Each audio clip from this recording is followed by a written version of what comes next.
오늘 말씀은 야고보서를 한번 보겠습니다. 야고보서 3장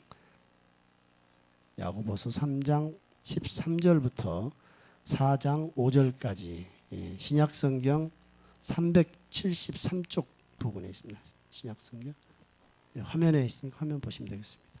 교대로 읽도록 하겠습니다. 저부터 읽을게요.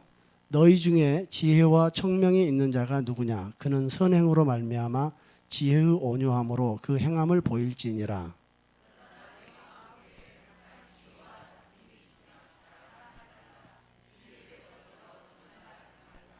이러한 지혜는 위로부터 내려온 것이 아니요 땅 위의 것이요 정욕의 것이요 귀신의 것이니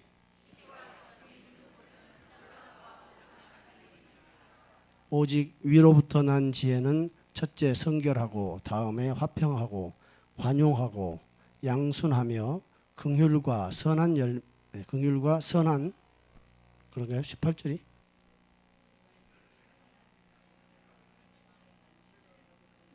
제가 옮겨 적으면서 잘못했어요. 선한 열매가 가득하고 편벽과 거짓이 없나니.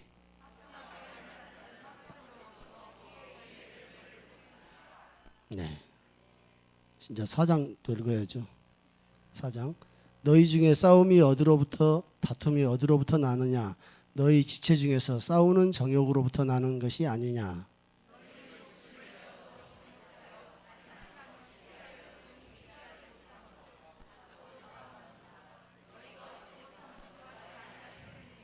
구하여도 받지 못함은 정욕으로 쓰려고 잘못 구하기 때문이라.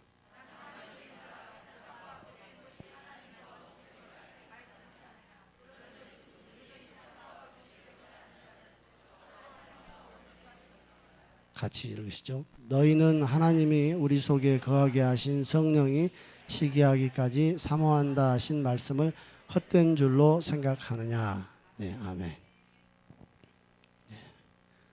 야고보서는 주로 행위에 대한 이야기들을 많이 하기 때문에 어떻게 보면 또 은혜의 복음, 또 믿음으로 구원을 받는다는 이 말씀의 마음을 더 깊이 박은 사람은 야고보서 읽을 때 좀 거부감이 들 수도 있습니다. 그러나 이 야고보서는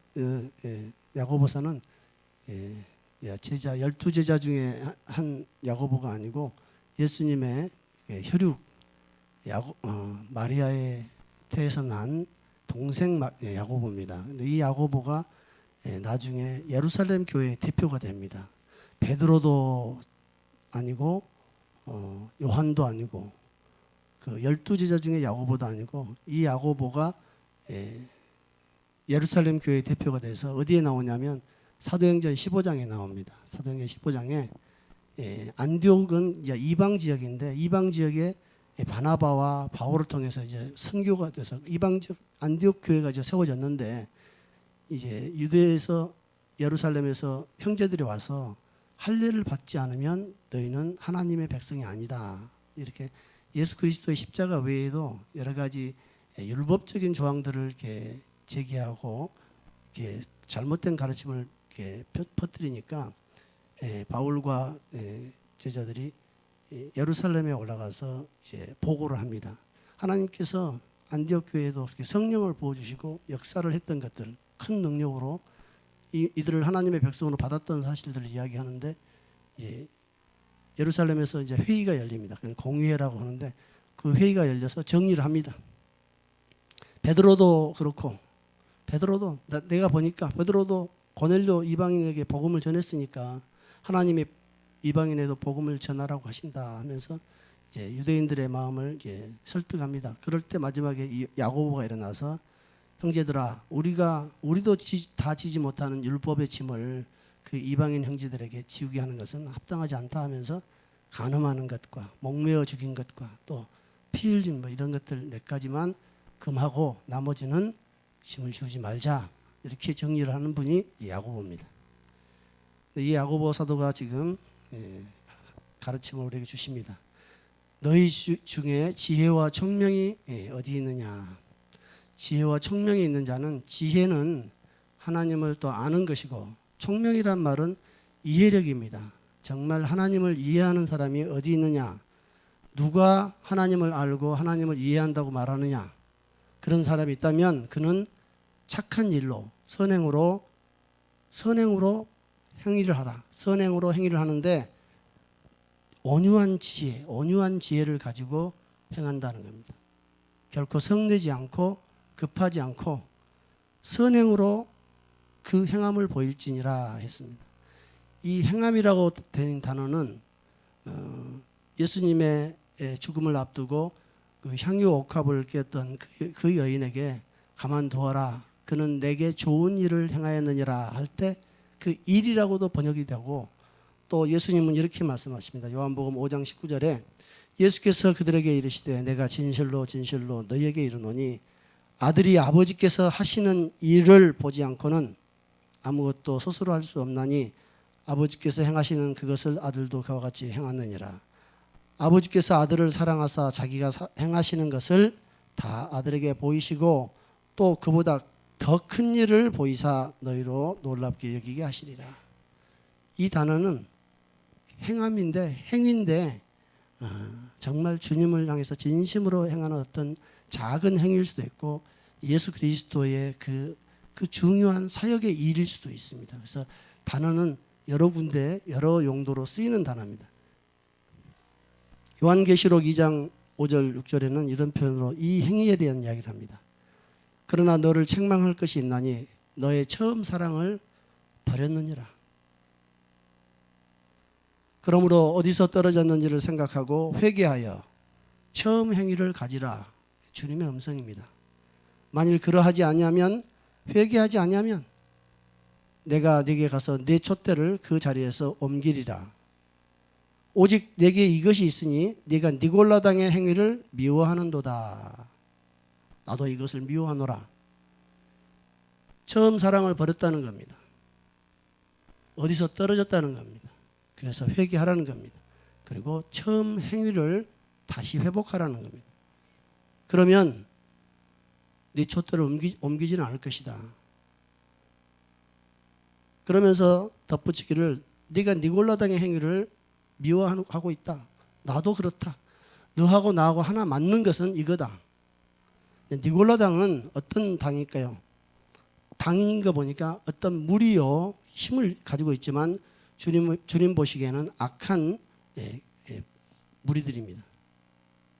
사도행전 6장에 보면 이제 복음이 예루살렘에서 이제 이방으로 전파되기 직전에 예루살렘에 와 있던 그리스 출신들 유대인들, 헬라파라고 그러죠. 헬라파 유대인들.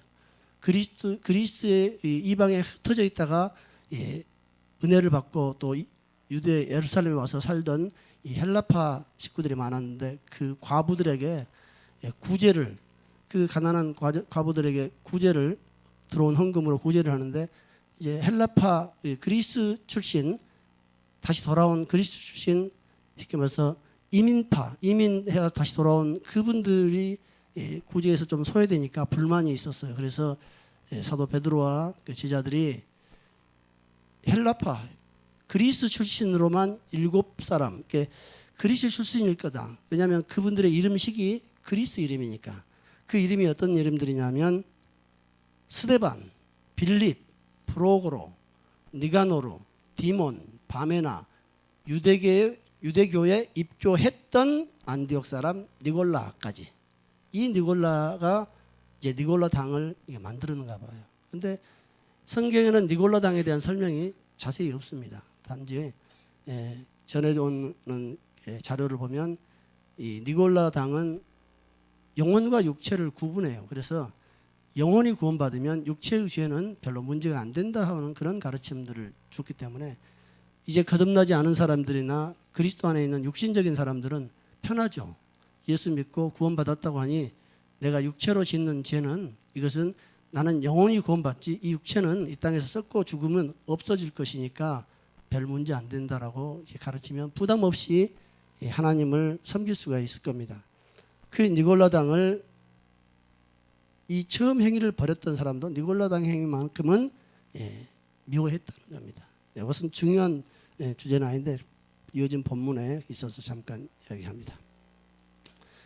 니골라당의 그 행위는 발람의 행위하고 이제 굉장히 유사하고 그래서 같이 거론됩니다.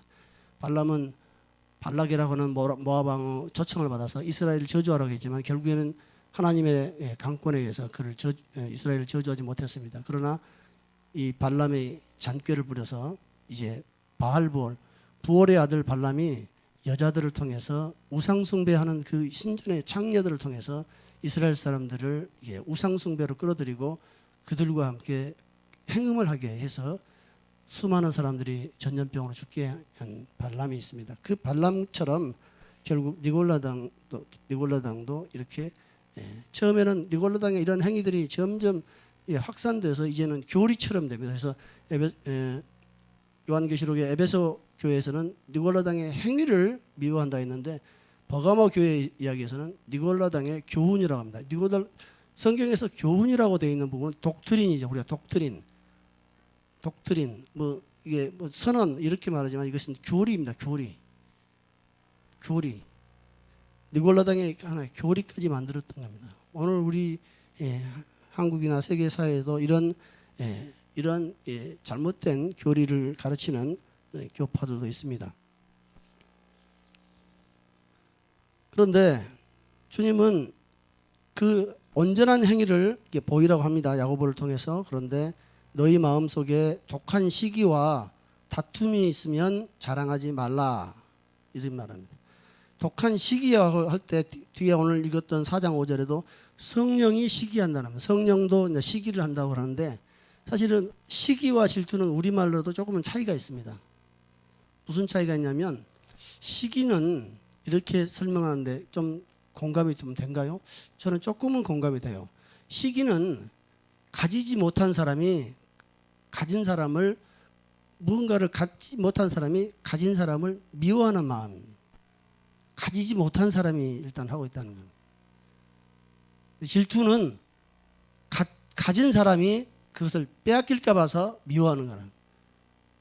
아내가 다른 여자 쳐다보는 남편을 질투하는 것처럼 남자친구가 자기 여자친구가 다른 연예인 잘생겼다고 하면 싫은 것처럼 가진 사람이 그걸 빼앗길까 봐 그 마음을 빼앗길까 봐 어떤 물건을 빼앗길까 봐 미워하는 것을 질투라고 표현한다면 시기와 질투에 우리가 많이 사용하지만 그게 그거 아닌가 싶을 정도로 의미 구분하기가 쉽지 않습니다. 그런데 이 시기와 다툼이라고 번역되어 있는데 다툼을 번역하는 그 헬라어 직역 영어 성경을 보면 살이라고 해요. 자기 이익. 우리는 다툼이 어디서 일어나냐면 결국에는 자기 이익에서 시작된다고 볼 수 있습니다. 너희 속에 시기, 내가 갖지 못해서 생겨난 미움이 있거나 아니면 꼭 시기가 그건 아닙니다만 우선은 그렇게 생각해 보죠. 그리고 내 이익에 대한 어떤 마음이 있다면 자랑하지 말라. 진리를 거슬러 거짓말한 것이다. 이게 진리가 아닌 거짓은 사실과 다르기 때문에 거짓이라고 말하지 않고 시기와 자기 살이 이익을 마음에 품고 하는 말과 행위가 거짓이라는 겁니다. 팩트는 맞는데 그게 거짓이라는 거예요. 세상은 법정에서는 팩트와 사실관계로 거짓과 사실을 구분하는데 하나님은 맞는 말인데 거짓이다. 네 안에 독한 시기와 다툼, 살이 이것이 갖고 있다. 그게 언뜻 하나 생각나네요. 민수기 11장에 모세가 이제 그 수많은 백성을 거느리고 재판하다 보니까 너무 힘드니까 그 장인 이드로가 지혜 없다 이 말이에요. 그래서 지혜롭고 총명한 장로들을 태워서 그들에게 역할을 맡기라 하면서 70인의 장로를 세우도록 합니다. 근데 그 70인의 장로 중에 둘인가가 모이는 집결을 했는데 안 모였어요. 근데 그 70인의 장로들이 모여서 강력하게 성령이 임하니까 모두 다 예언을 하는 겁니다. 그러니까 성령이 모이고 순종한 사람들에게 예언이 열린 것은 너무나 당연하죠. 근데 모이지 않고 자기 장막에 머물러서 버티고 있는 두 사람에게도 예언이 임합니다. 그러니까 여호수아가 주여 모세 스승이시여 저 둘이 예언을 하나이다. 불순종하면서 가서 제재해야 하지 않겠습니까? 하니까 모세가 이렇게 말합니다. 네가 나를 위해서 지금 시기하느냐? 네가 나를 위해서 시기하느냐? 너의 마음 때문이지 않느냐? 이렇게 지금 말하는 겁니다. 맞는 말이죠. 모세의 명령에 소집 명령에 순종하지 않은 그들이 예언이 임하니 너희는 우리 무리 또 70인의 장로 무리에 속할 수 없다 하고 제재할 수 있겠죠. 그런데 모세는 그걸 딱 털고 나는 모든 사람이 예언하기를 바란다 이렇게 말합니다. 결국 진리와 거짓은 어디서 구분되냐면 내 입에서 구분된 것이 아니고 내 마음에서 구분됩니다.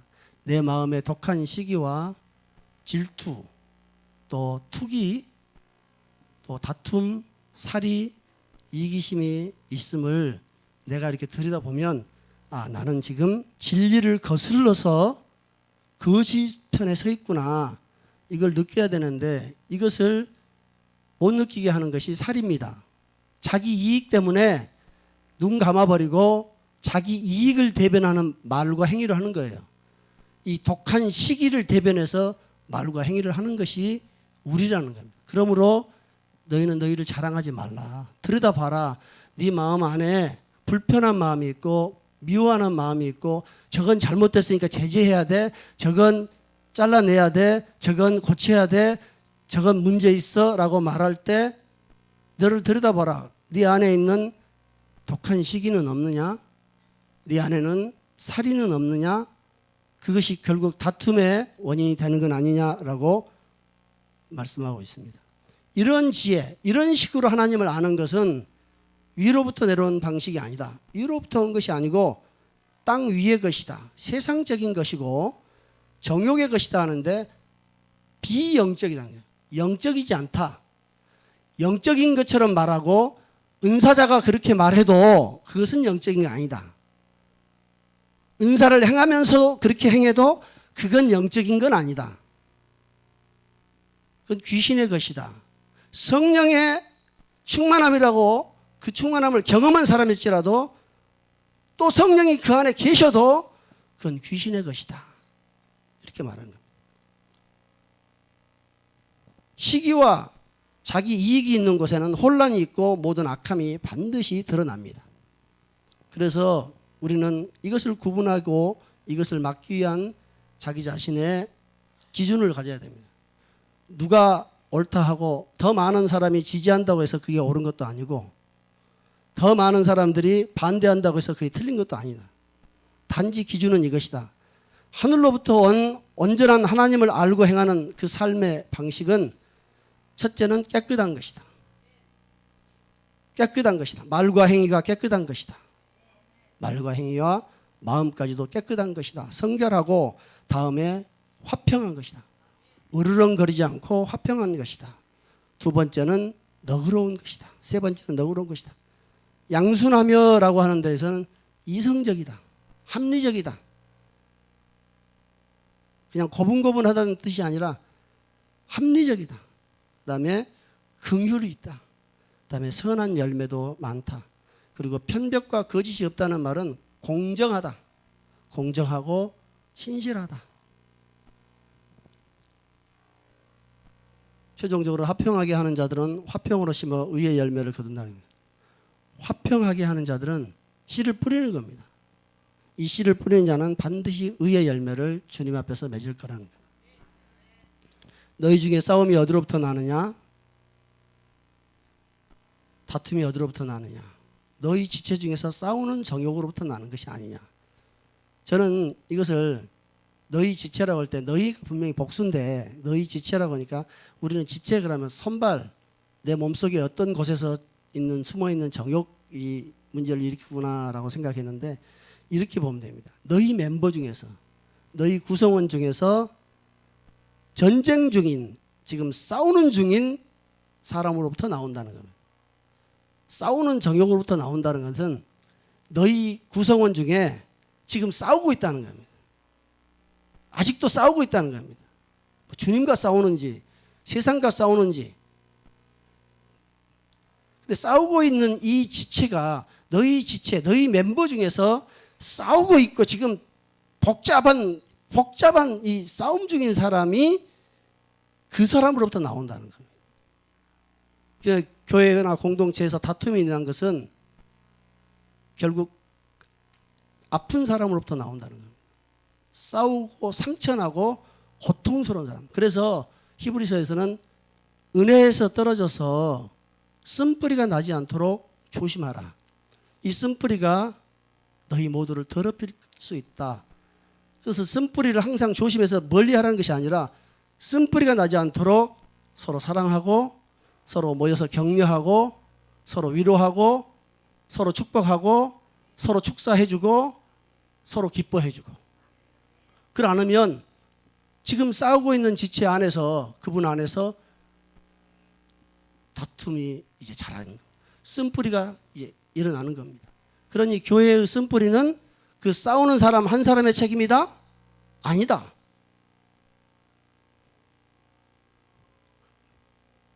너희는 욕심을 내어도 얻지 못하여 살인하며 시기하여도 능히 취하지 못하므로.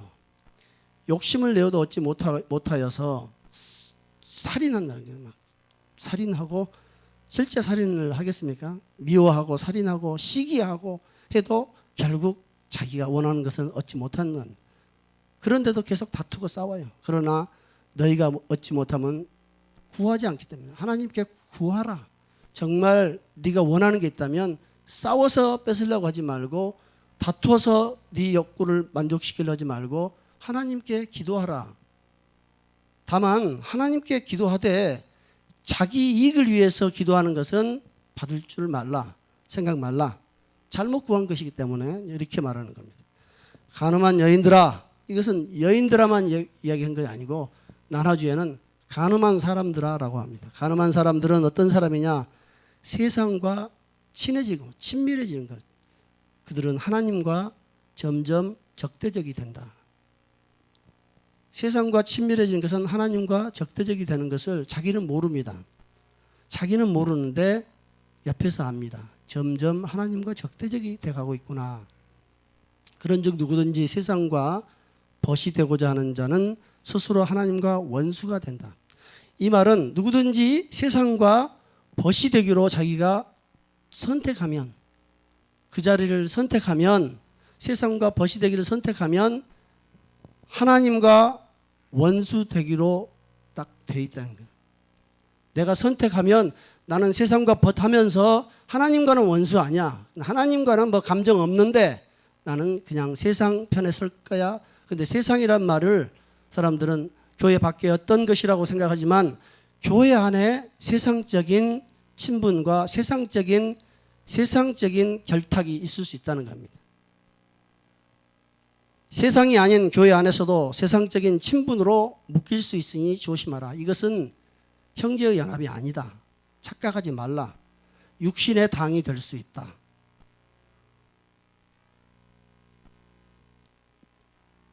너희는 하나님이 우리 속에 거하게 하신 성령이 질투하기까지 사모한다 하신 말씀을 헛된 줄로 생각하느냐 하고 책망합니다.